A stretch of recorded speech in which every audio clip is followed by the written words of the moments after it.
Jaganmohan Reddy CM అయిన తర్వాత నేను కలవేలేదు.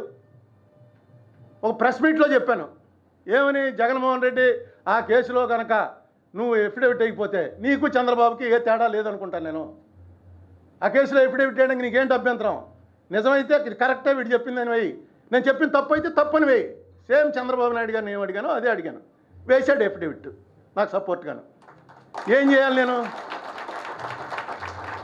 ఇన్నాళ్ళ నుంచి 10 ఏళ్ళ నుంచి కొట్టుదొస్తున్న కేసులో నాకు సపోర్ట్గా వేసినామని మొన్నటి నుంచి నేను అతను తప్పులని నేను చెప్పాలా? మీరు రోజు చెప్తున్నారుగా, మీరు ఈనాడులో రోజు హెడ్లైన్స్ ఇస్తున్నారు కదా, ఉన్నా లేకపోయినా అన్నీ చేస్తున్నారు. నేను చెప్పాలట వీడికి ఇంకేం కనబడవా అని. ఏమో స్టేట్కి సంబంధించి నా సొంతానికి ఏమైనా చేశాడా? స్టేట్కి సంబంధించి అఫిడవిట్ వేసాడు. ఆగండి 2-3 నెలలు, ఎందుకు కంగారు పడిపోతారు వెంటనే? నేను మొన్నటిదాకా జగన్మోహన్ రెడ్డి నేను సపోర్ట్ చేస్తే ఎప్పుడు మాట్లాడలే. ఈవేళ నా చేత ఎలాగైనా సరే జగన్మోహన్ రెడ్డి చేయని మంచి మాట ఒకటి అనిపించి ఇటో అటో వెళ్ళిపోవాలి. మధ్యగా ఉండటానికి కుదరదు వాళ్ళకి. వస్తే తెలుగుదేశంలోకి వచ్చా, లేకపోతే వైసీపీలోకి వెళ్ళిపో.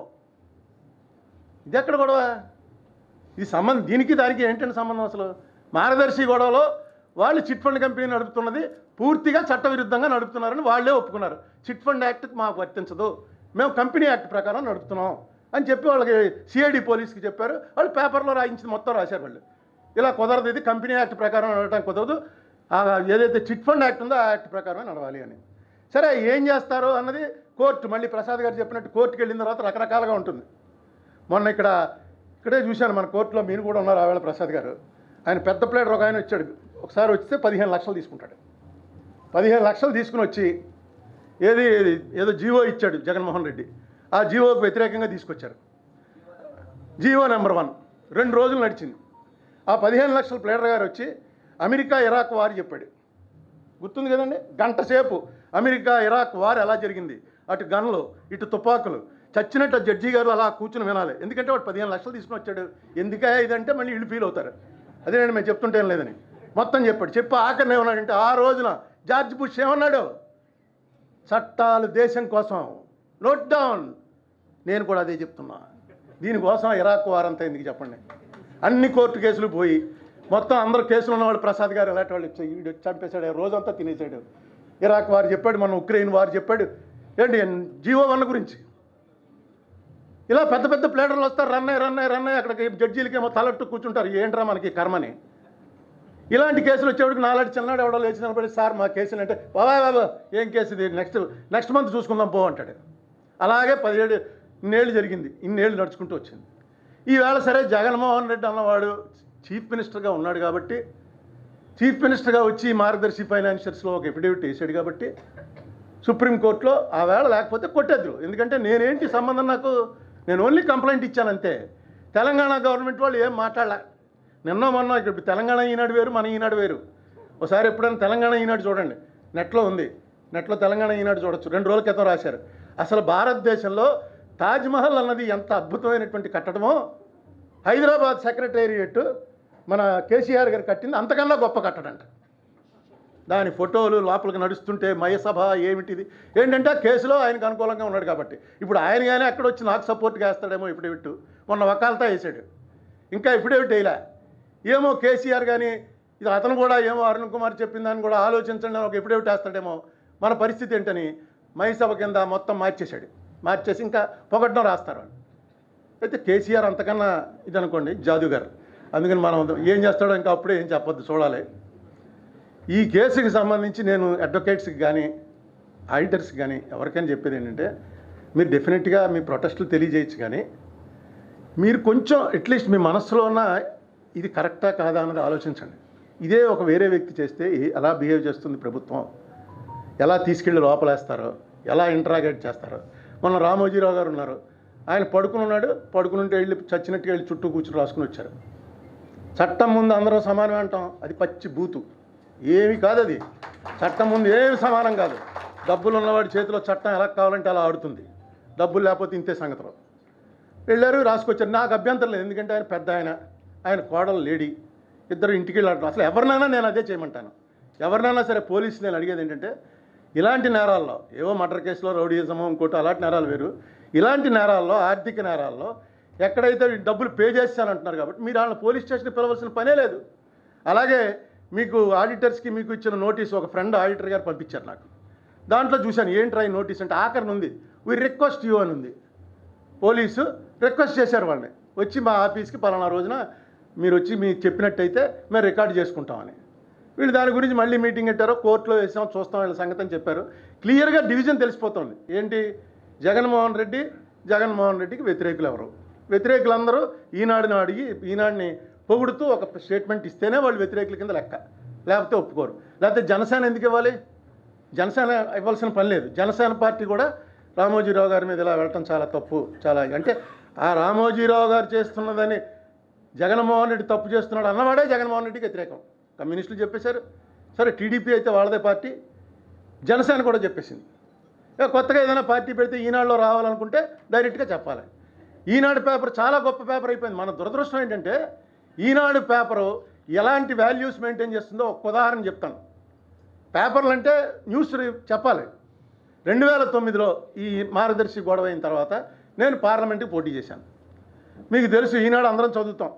ఈనాడు పేపర్లో జిల్లా ఎడిషన్లో అక్కడ local candidate, Rajahmundry candidate, Vijayawada candidate, ఎవరు ఎంపీ క్యాండిడేట్లు ఒక పెద్ద వేసేవాడు ఒక పేపర్లో వేసి కాంగ్రెస్, తెలుగుదేశం, పిఆర్పి, బీజేపీ ఈ 4 పార్టీకి చెందిన క్యాండిడేట్లు రాయటం. వీళ్ళు అంటే కొంచెం ఫ్రేలో ఉన్న పార్టీలని ఫోటో వేసి వాళ్ళ చరిత్ర రాయటం.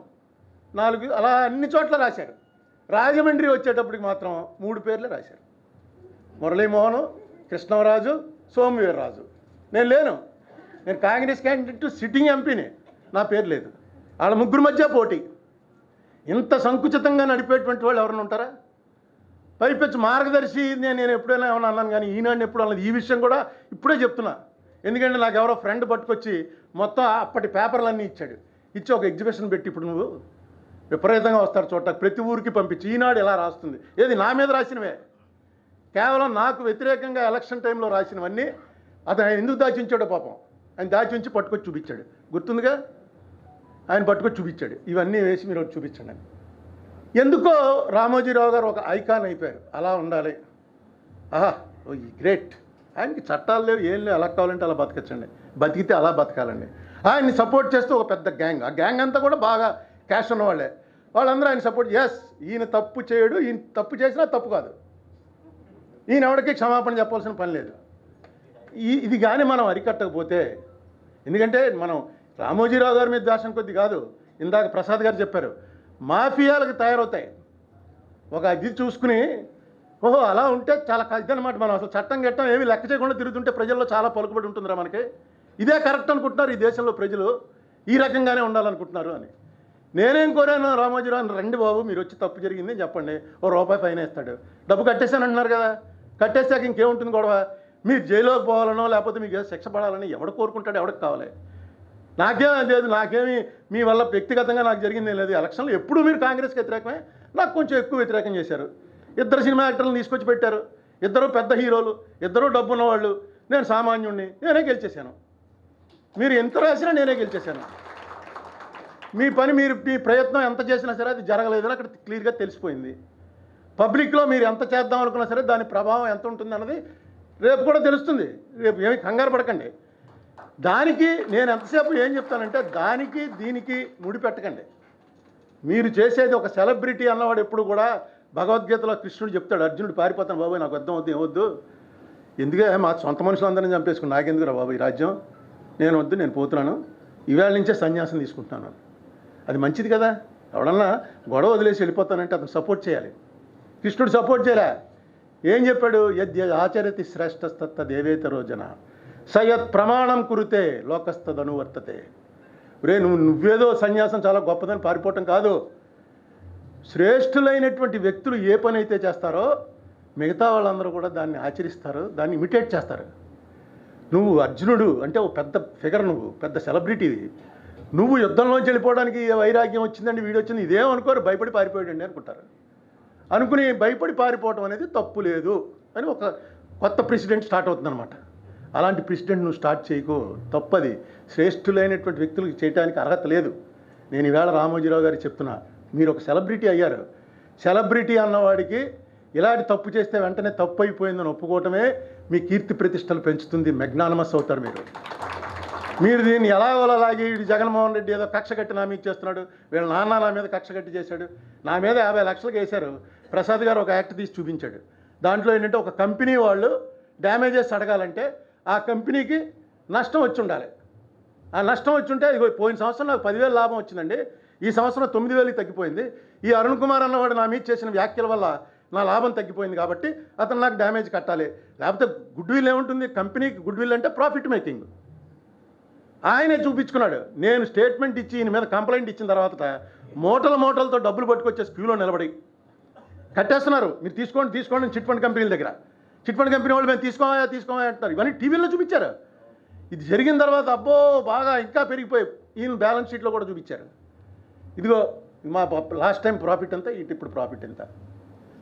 ఏమంటే 2,600 కోట్లు కలెక్ట్ చేసిన ఒక కంపెనీ 1,800 కోట్ల రూపాయలు నష్టం చూపిస్తోంది. 1,800 కోట్లు నష్టం ఆయన వ్యాపార సంస్థలు అన్నీ కలిపి 2,600 కోట్లు జనం దగ్గర వసూలు చేశాడు.